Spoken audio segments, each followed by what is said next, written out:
Hi, my name is Megan Holton, and this is my third entry for my molecular diary on citalopram. Today, I will be determining the solubility, the melting point, and whether or not my molecule is acidic or basic.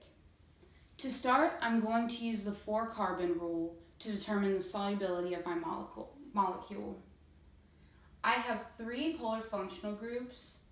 In my molecule, I have a tertiary amine, an ester, and a nitrile, making 3 polar functional groups to 20 carbons.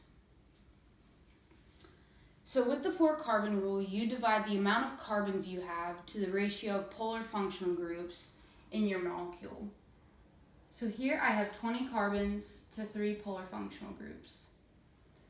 This is approximately 6.7 to 1. With solubility, anything from 3 or below will be polar and soluble.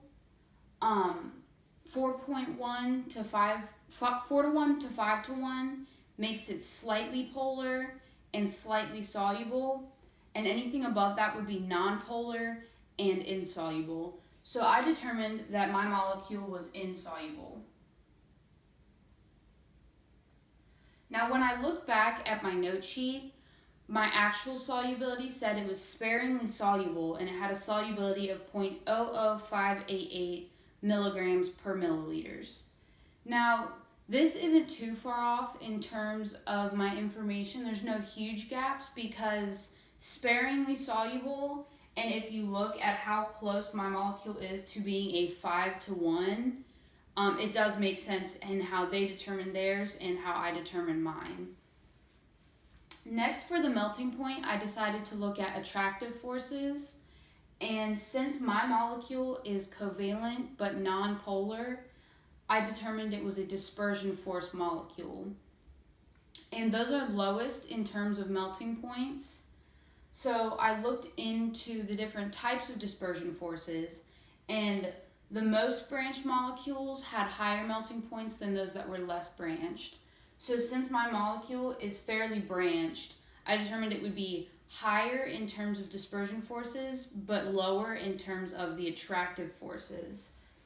I looked at my information sheet, and my melting point was 182 to 183 degrees Celsius, which isn't a super high melting point, but it's also not so low that my molecule is basically a liquid.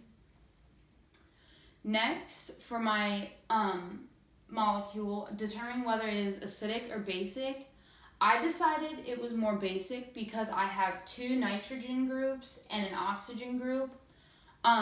If this were to be a carboxylic acid, which is a weak acid, it would sway my decision a little more, but since I have the nitrogens and the oxygen that is not bonded to any other OH or C double bonds, I decided that my molecule was more basic. And that'll be all for this molecular diary. Thank you for watching.